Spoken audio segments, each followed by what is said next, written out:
1940 is a heck of a long time ago. It really is. I looked up everybody, and some of these girls who were like playing 16 and 15 were actually 23-ish. And a couple of them, one at least, made it to 104. What? Yeah. So, we're talking about Pride and Prejudice, 1940 film with a lot of young ladies in it, because 5 daughters. None of them were very young. I think Lizzy is supposed to be like 21-ish in the story, but I think Greer Garson is like 33 or something like that. It doesn't matter. There is a lot of things about this movie where I go, yeah, that's wrong. But it actually doesn't matter, because they realized it. It works the way they did it. And one of the big things that you notice immediately the moment you open is the wrong outfits. It is completely the wrong outfits. The story was written in 1813, harking to a time before that and not after that, because that's how stories work. And every costume is obviously 20 years later, 1833 to anywhere 1853, so a lot later. But, and because I was looking at it, because this is like the third or fourth time I've seen this movie, interspersed over many, many years. And the first time I wasn't aware that it's supposed to be Regency, and it wasn't. The 1834 look is very doll-like, with the very puffy sleeve and big skirts, but all round skirts. It's actually pretty charming, and I think the movie wanted that charm very much. The project for the movie is actually earlier than it happened, because they had a lot of false starts. I looked it up. They started in 1936 to talk about this movie, and they had like Clark Gable in it set to play, because that never happened. And then they were going to film it in England, but then a director died, or I think a studio had died, and then the war happened. So while this thing is completely populated with all English actors, I think it is was filmed in Hollywood, not in England. But they wanted that charm. In 1940, they wanted to show the charmness of Britishness. And so they really laid it on thick. And with Greer Garson as Lizzy and Laurence Olivier as Darcy.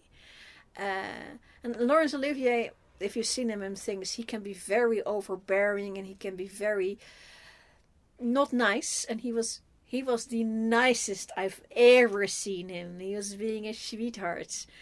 Without being a non-entity, because you have to work at that, because you don't want Darcy to be a non-entity. That's the only problem that some of these people end up having if you make it too sweetie, is that you lose the sharpness of some of these. And Garson holds on to it pretty nicely, and Darcy and Laurence Olivier does it. Yeah, he's sharp when he needs to be sharp. And it's charming. It's completely charming. The only niggly I have about the fashion, because once you have chosen we're going to do a 1830s to 1850s range of fashion, is I would like to see the hairstyles as well. Not to mention the makeup. The makeup, I have to say, you have to give up on the makeup in a 1940 film, because they have to work with the lights, and you have to have a certain amount of makeup. So people in 1810s or 1830s did not, nice people, people on stage, yes, but nice people did not wear makeup. Not anything. The skin moisturizer is all your makeup routine you do. So, no. But because it's a movie, you have to wear makeup. There's no going around that. So I'm willing to put up with that. They did a very natural look, so just enough for the lights. That's it. But I would have liked to see the hairstyles. They did try with the hats. The hats are wrong, I have to say, but they made a choice in them. They did a certain style of hats, and they mostly kept with it. The back of the hat is actually much more in time with the time than the front of it, because the round, it's the wrong roundness. And when you get to one of the more fashionable young ladies, that's apparently an actress that has some clout. She is actually one of the girls in Gone with the Wind as well, one of the sisters, and she has some clouts because she gets to wear the hat in a 1940s way, whereas the other ones have the head thing up. She has it bent down. That's very 1940 and not in any other time. So it's just wrong. And I think the girl just said, I'm not going to wear it this old-fashionedly. I'm going to wear it modernly. Okay, if you need to. But the hairstyles altogether, the hairstyles of the 1830s was something ridiculous, with a bunch of curls up and then some stuff that shoots straight up. It's ugly. I mean, it's a rule universal that any other hairstyle from the time that is not yours is deemed to be ridiculous. And it's a ridiculous hairstyle because we think it's a ridiculous hairstyle. We like the Regency hairstyle better now because of a revival. Actually, we don't genetically like it better. There was a revival and we like the revival. But they're not doing that either. They're actually trying to do some of the 1850s hairstyle with the little bunches of rings here for some of the girls. But then for Greer Garson, she actually has her hair down at the ball in a 1940s, complete with Victory curl. I had to look it up. When did the Victory curl start? 1940. She's rocking the latest style of Victory curl at the dance, at the ball. But the dress she's wearing is pretty good. So, okay. It's a niggly. I'm going to say it's a niggly. She's so charming, it doesn't really matter. It would have been nice if that had been correct. But I already am pretty chuffed that with the choice of dresses, they actually knew what they were doing. These are pretty good reenactment dresses of the 1830s through 60s. Yeah, this is good stuff. I don't know if this was stock stuff or somebody was on a brilliancy wave. I don't know, but this is good. I like it. I also like the attention to detail at the ball, which I think the Netherfield ball, which should have been a country ball, is now a much too grand affair because they're trying to be too charming. So that's fine. It's the ball, the house they're doing it's too grand. But okay. In the book, Pride and Prejudice books, there was a moment where they come to the country dance, and then some of the city folk arrive, the Bingleys and Darcy, Bingley and his sister and Darcy. And Bingley's sister, who is a snob, makes a comment on that these country people are still putting flowers on their dresses, so they're the flower pattern dresses. That is so country. And this film knows that. They don't get a time to actually do this bit, but Miss Bingley, coming into this ball, is the only one who wears a dark velvet gown with diamonds on it, whereas everybody else is wearing a lighter silk gown and no diamonds. And everybody's wearing something with lace, and she's not wearing. She's wearing the absolute opposite of what everybody else is wearing. Because it's black and white, you can't see what color her dress is. It could have been red velvet, but maybe I don't think it would have been black. The black is for mourning. There's no reason for her to wear mourning, so I take it to be a dark green or a dark red or a dark blue velvet dress. But it was dark when everybody else is wearing light. It is unpatterned when everybody else is wearing like a plaid or a stripe, and it has diamond set-ins where nobody has that at all. So attention to detail. I like it. Thank you. What saves this movie straight up is that they realize, because we're doing a book, you need help, because a film is not a book, and there is a play, and they co-adapted from the book and the play. I haven't seen the play, so I don't know how much of the play ended up in the movie. My guess is all of it, because it runs smoothly. The Pride and Prejudice is a story of dancing and people introducing each other, people gossiping, people overhearing other people gossip about third people. And they put that in this film so well. I think this is all the play. And whatever was wrong with the play, they managed to fix for the screen. It's really, it works. This is the way to do it. If you have a book and there is a play and you want to make a movie, oh God, go visit the play and see what they did and why they did it and how you can use it, because it runs smoothly. And they have because this is a thick book, they have a lot of stuff to go through. There's a lot of storyline, and they pretty much do it all the highlights, everything that you want to be there, everything between Lizzy and Darcy is there, with all the other plots being subplots to that plots, and that's the way to do it. Because yes, these other plots are important plots, but they happen around Lizzy. Lizzy is the linchpin, and her interesting story is how she perceives Darcy through gossip, through the talk of other people, through events that happen. That's the story. And the film and the play realize this, and that's what they do. Smart! This is how to do it. Book accurate. As much as a film can be book accurate, this one's book accurate. I mean, yeah, they have to skip over a bunch of things. They have to squish a lot of locations and events together in one. Mess with the timeline, because these are all things that films have to do to get from point A to point B. There are a couple of actual changes that are interesting.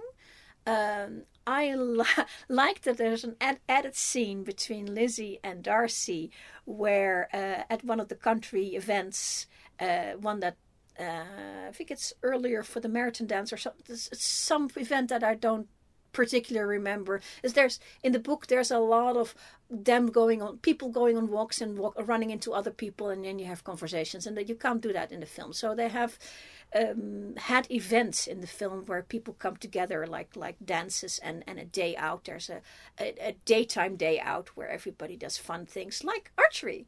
So you have an archery scene in which Darcy and Lizzy are talking, and basically Darcy mansplains how to do archery. He mansplains to a country gal how to do archery.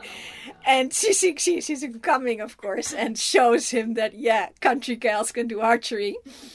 And it's a fun scene that is not in the book, but could have been in the book. I mean, yeah, it just showcases Darcy, and the reason for Darcy and Lizzy to have a connection of any kind. I mean, there's just a little dance they do.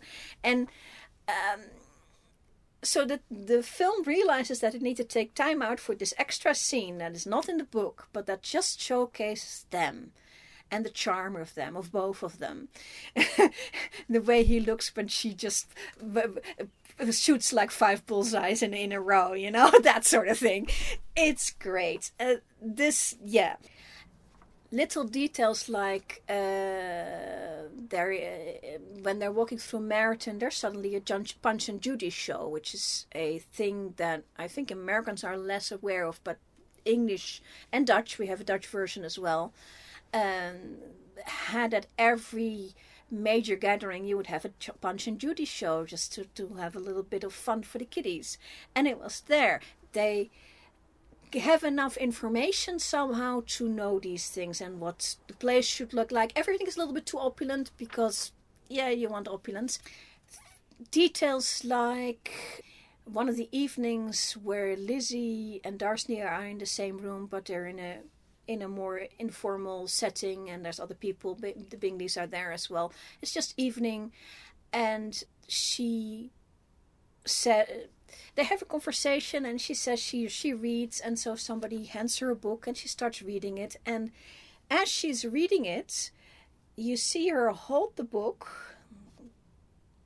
May want an example. Even out of frame, give an example.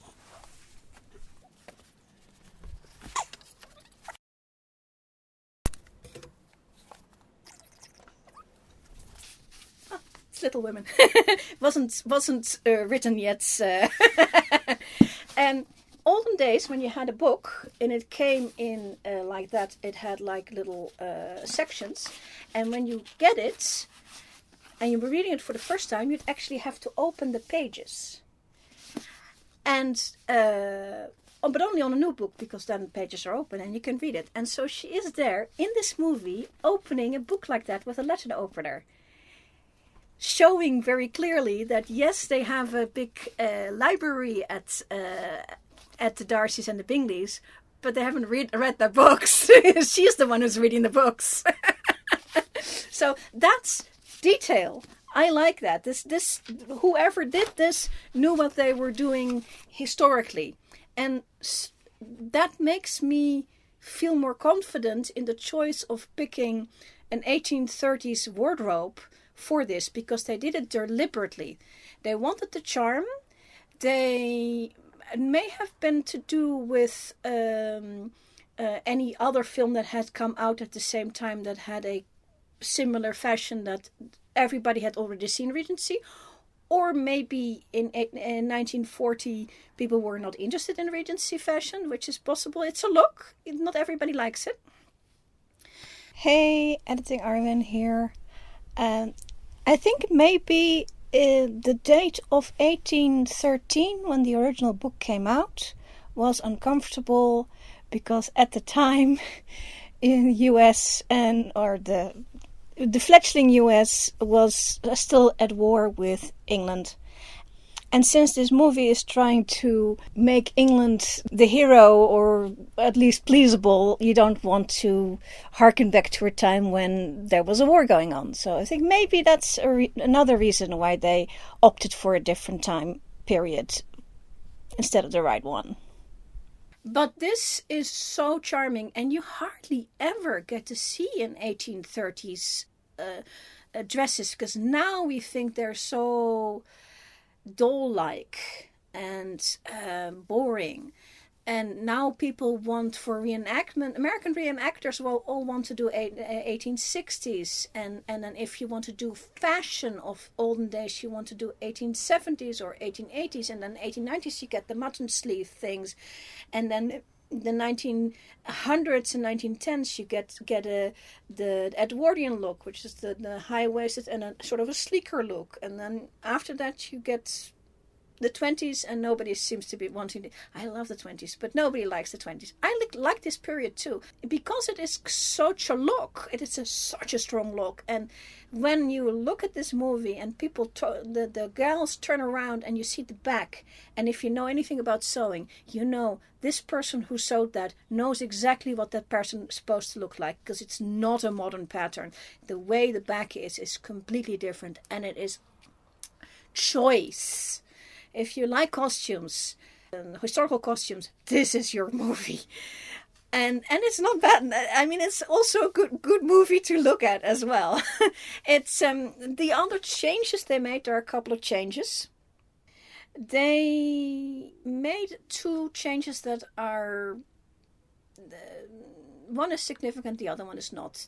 One of the changes they made, they're Mr. Collins, who comes in the story, you know with Mr. Collins, if you know the story, and he is in the original, he is a clergyman of some British Anglican clergyman type, and they changed it here, and I think the Wikipedia said it was because they were worried about the fact that it's a man of the cloth, and because he's made fun of quite a bit. He's a bit of a fuddy-duddy, and he's not the bestest person around. So maybe they thought that's not what they want to do.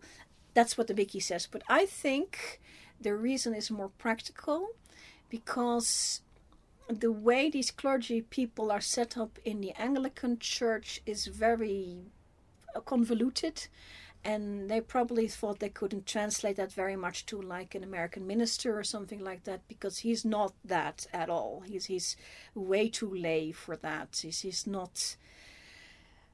He doesn't fit in anything American. So that's why they made him a librarian, which I think is a wrong choice. And I also, they don't do anything with the fact that he would be a librarian, but he's supposed to be a librarian. And that doesn't work because in 1813 or 1833, libraries were not a thing yet. People had private collections at their houses.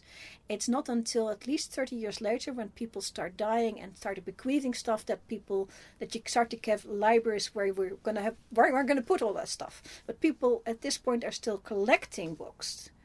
The printing is slowly getting there. They haven't even invented a proper novel yet. I mean, Jane Austen is the first, you know.